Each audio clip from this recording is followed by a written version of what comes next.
Saudara-saudariku yang terkasih, selamat pagi, berkah dalam. Di dalam bacaan pertama maupun bacaan Injil hari ini, kita diingatkan tentang kasih dan cinta kasih. Ternyata kasih itu adalah kasih kepada Allah dan kasih kepada sesama. Di dalam bacaan pertama dikisahkan bagaimana kasih itu sungguh nyata kepada sesama, terlebih bagi mereka yang terpinggirkan. Sedangkan bacaan Injil hari ini menekankan bagaimana kasih kepada Allah juga harus diwujudkan kasih kepada sesama. Kasihlah Tuhan Allahmu dengan segenap hatimu, dengan segenap jiwamu dan dengan segenap akal budimu. Tidak boleh hatiku untuk yang lain, Tuhan. Jadi separuh hatiku untuk Dia yang selalu aku lirik, yang selalu aku pandangi. Tidak, harus seluruh hidup kita mengasihi kepada Allah. Dan kasih kepada sesama seperti kasih terhadap diri sendiri. Saudara-saudaraku yang terkasih, di dalam bacaan Injil digambarkan bagaimana seorang ahli Taurat mau mencobai Tuhan Yesus. Di sini mau membandingkan bagaimana Tuhan Yesus sebagai guru dibandingkan dengan ahli Taurat, dengan orang-orang Farisi yang juga adalah guru. Guru manakah yang sejati? Kalau mau dibanding-bandingkan, ternyata ahli-ahli Taurat itu sungguh ahli di dalam kitab Taurat, karena mereka mengenal kira-kira berapa hukum yang ada dalam kitab Taurat. Ada yang tahu kira-kira berapa hukum?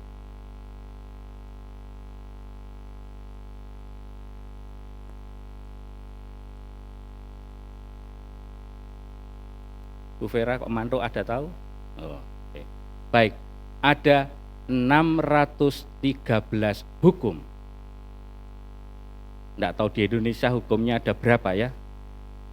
KUHP ada berapa pasal?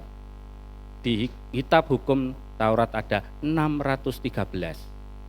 Dan ada pembagian dua, hukum negatif dan hukum positif. Hukum positif artinya kamu harus titik. Kalau negatif, kamu jangan. Kamu harus berdoa, kamu harus makan berikatkan pinggang, kamu jangan menangis, jangan galau misalnya ya. Dan kira-kira dari dua hukum itu yang banyak hukum positif atau hukum negatif kira-kira para saudara yang terkasih? Apa Bu Naning? Negatif, betul. Kira-kira berapa?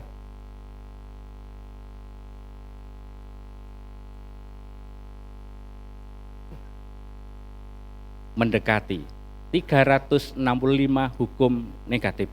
Kamu jangan.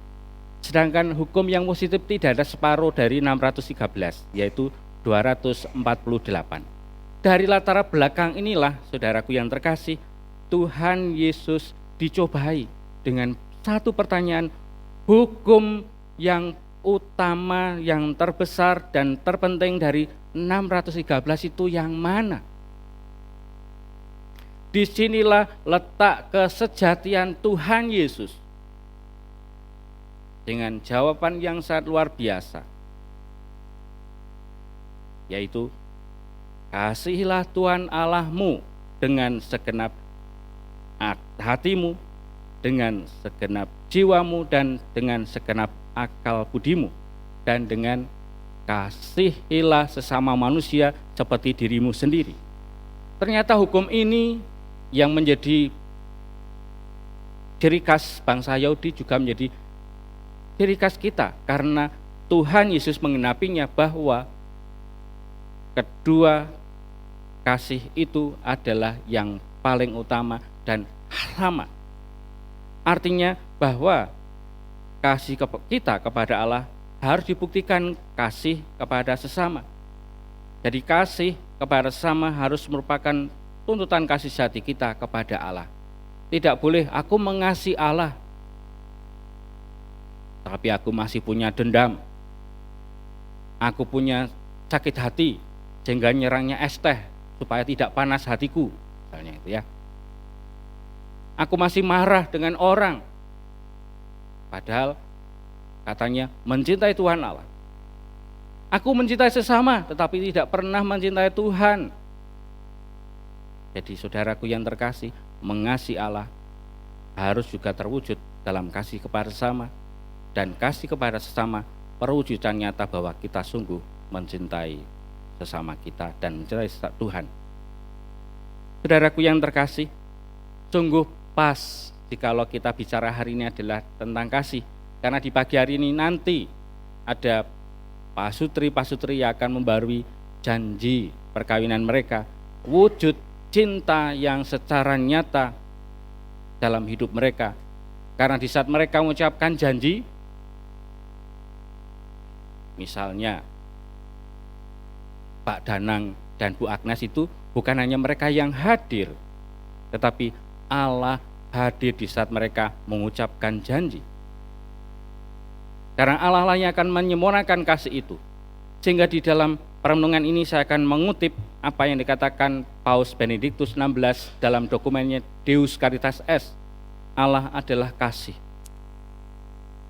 Kita percaya akan kasih. Demikianlah orang Kristiani dapat merumuskan keputusan dasar hidupnya. Awal hidup sebagai orang Kristiani bukanlah keputusan etis atau suatu gagasan besar, melainkan pertemuan dengan suatu peristiwa. Seorang pribadi yang memberi kepada hidup kita wawasan baru dan dengan demikian arah yang menentukan. Dalam Injil Yohanes merumuskan peristiwa itu dengan kata-kata sebagai berikut. Begitu besar kasih Allah akan dunia ini, sehingga ia mengaruniakan anaknya yang tunggal, supaya setiap orang yang percaya kepadanya beroleh kehidupan kekal.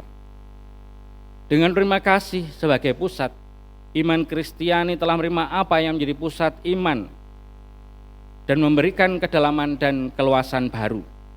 Karena orang Israel yang beriman setiap hari mendoakan kata-kata dalam kitab Ulangan yang diketahui merangkum pusat hidup.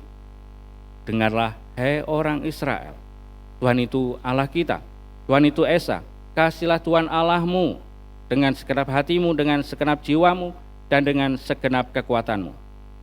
Perintah kasih akan Allah ini dipadukan oleh Yesus dengan perintah kasih akan sesama dari kitab Imamat. Kasihilah samamu manusia seperti dirimu sendiri.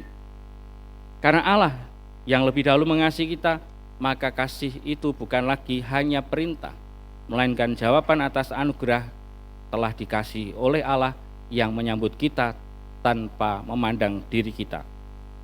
Kasih Allah itu setiap kali dapat kita rasakan dalam hidup kita di saat kita merayakan Ekaristi, pemberian secara nyata tubuh dan darah Tuhan bagi kita agar kita selamat.